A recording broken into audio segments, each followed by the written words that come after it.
আপোনালোকে কিহৰ কাৰণে আজি কাৰ্যসূচী হাতত লৈছে? হয়, যিহেতু আপোনালোক হয়তো গম পাই আছে যে আমাৰ দুদিন আগতে যি কামাখ্যা প্ৰসাদ তাছা ডাঙৰীয়া তেখেতে এক মন্তব্য দিছিলে, যিটো মন্তব্য আমাৰ আদিবাসীৰ মাজত বিভাজন সৃষ্টি কৰি আছে।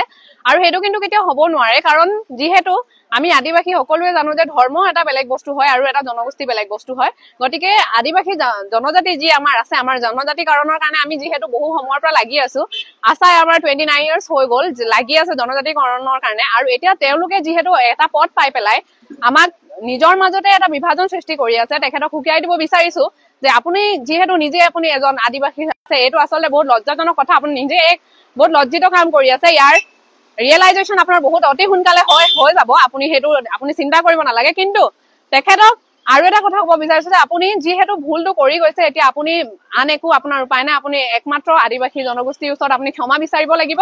আৰু তেতিয়াহে আমি আদিবাসী ৰাইজে আপোনাক আদৰি ল'ম। আৰু নহলে আমাৰ যি উত্তৰ হ'ব সেইটো চাবলৈ আপুনি ৰৈ থাকক 2026 ধন্যবাদ।